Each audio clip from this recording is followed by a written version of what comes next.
Hello, garden friends, and welcome back to the Botanical Interests Creator Seed Diaries. My name is Meg, and I'm the creator of Meg Grows Plants across all of the platforms. You can literally find me everywhere. And I live in Charlotte, North Carolina, which is in Zone 8A. And here, March is our official prime time for the new gardening season. I am so excited. We're doing a ton of things in the garden this month. We're cleaning it up. We're adding new compost. We're transplanting things that we started in January and February. We are direct sowing into the garden.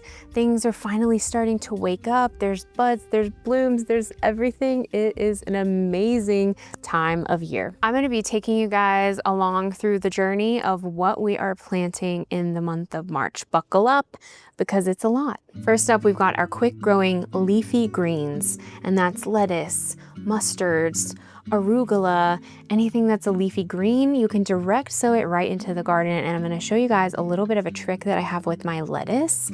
I love to grow leafy lettuces. I don't really grow any of the heading varieties. It's just a personal preference. I prefer the leafy lettuces because I like to use them as a living mulch. I like to sow them very densely. I just put the entire packet into my hand and I sprinkle it along the soil, gently rub my fingers through the soil, and when it comes up like this sea of lettuce, I like to plant it in between my broccolis and my cabbages, and it protects the soil and acts like that living mulch. That is my favorite and the easiest way to grow lettuce in my opinion, and I love this farmer's market blend. I've been growing this exact blend for the last 4 years. I love it because it has multiple varieties and it's colorful. It's got greens. There's like this variety that's green with a little hint of red at the tips, like ombre. Like I used to have my hair dyed that color.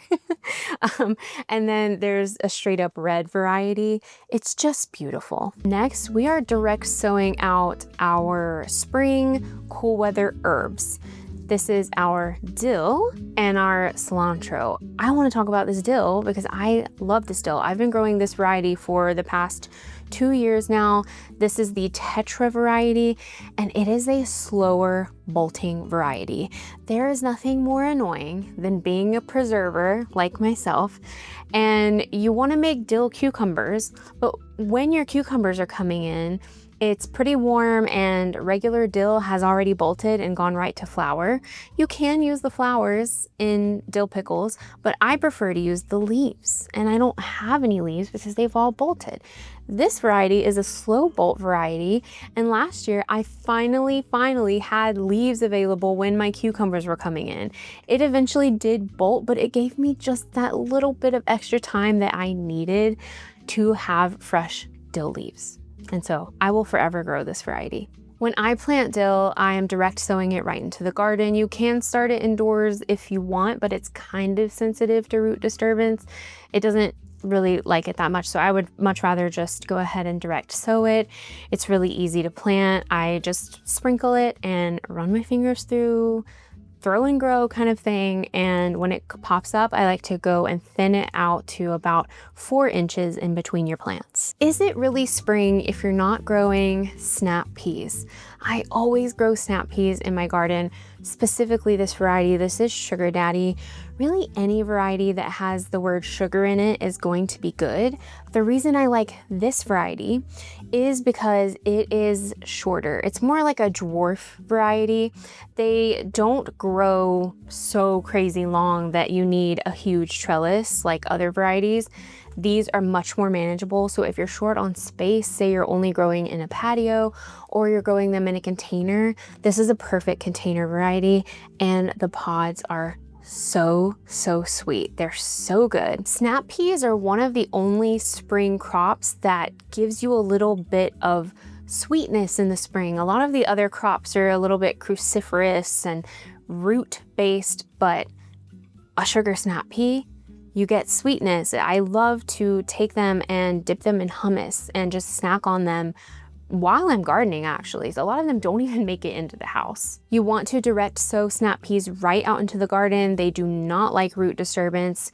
You want to plant them about 1 inch in depth at the base of a trellis, because even though these are short, they do still require a trellis. I really like Epic Gardening's A-frame trellis. They have a small and a taller one, and I find that these grow on the small one just fine. A little trick with peas, if you have issues with germination, say you live in a drier place where it's not raining really often, you can soak them about 12 to 24 hours before planting, and that will really help speed up that germination process. Now let's talk about our beloved root crops. It is finally time to start sowing your carrots, your beets, your turnips, your parsnips. All of the root things can be planted in March. I like to direct sow all of these. I don't ever really start root crops indoors. They do way better being just direct sown. If you guys follow me elsewhere, if you listen to the Garden Girls podcast, you already know what my favorite carrot is. It's the Shin Kuroda carrot. I will talk about this carrot any chance that I possibly can because I love it that much. When I was a baby gardener, I really struggled growing carrots. And then one day I just tried the Shin Kuroda, and ever since I've been able to grow perfect carrots. And I think it's for 2 reasons. One, this carrot is really good at pushing through dense soil. And here in North Carolina, we have really dense clay soil if you're growing in ground. But also when my garden beds were just beginning, they were just a little bit more dense than they are now. And so these are really good at pushing through that soil. The other reason is that Shin Kuroda carrots are way more heat tolerant than other varieties. And living in North Carolina, it gets really hot here. And I actually feel like I can grow this all year round. I can grow these through the summers here. And so I like to succession sow these carrots every 3 weeks to have a continual harvest. I like to use the chaos sowing method or the throw and grow method with my carrots as well. I like to just take the entire packet in my hand and sprinkle it in random places. Carrots seem to know when you're trying too hard to grow them. They know when you're being too meticulous, and they don't want to grow when you do that. I have had the most success with carrots when I just sprinkle them and I forget about them until they start popping up about 2 to 3 weeks later, because they do take a long time to germinate. My other favorite root crop is the early wonder beet. I am the weirdo that loves beets. I love the earthy taste of them. I love to specifically pickle them. I think that's my favorite way to eat them. But I also love to use them in culinary dishes. I love to be playful and turn my food pink with the use of a beet. They're amazing, and I like to sow them just like I do my carrots, just kind of throw and grow them. However, you do have to thin out beets a little more than you do carrots, because every beet seed is a multi-germ seed. So it's about 3 or 4 seeds in one. And so you have to stay on top of thinning your beets, but you want to go back and thin them to be about 4 inches apart, to give them room to really bulb up. I always say that flowers are just as important, if not more important, than edible crops in your garden, because they attract pollinators, which you need. They attract beneficial insects, which just makes your life easier. And 2 of my favorite spring growing flowers are calendula and borage. I absolutely love this zeolites variety of calendula, and I grow this every year. I grew it for the first time last year, and I had people comment when they would see it in my videos, like, what kind of calendula is that? It's so pretty. It's like this strawberry blonde color. And yeah, I love it. I'll always grow this variety, and I'll always grow calendula because it is a pollinator magnet. The bees love calendula and it attracts those beneficial insects, but also it is an edible flower and you can make tea with calendula. It's also a very medicinal plant. I love to make calendula salve with calendula. And fun fact about me, I actually used to make and sell my own skincare years ago, probably like 10 years ago at this point. And one of the things that I sold was my calendula salve. And still to this day, I feel like I have the very best calendula salve recipe. Maybe I'll share it one day. Maybe I'll keep it to myself, I don't know. But I grow a ton of calendula specifically to make my salve every year. Borage is another beautiful spring flower that you have to grow. Borage is an absolute pollinator magnet. I know I said calendula was, but borage is like calendula on steroids. My honeybees love it. The native bees love it. The beneficial insects love it. Borage is like this hive of life.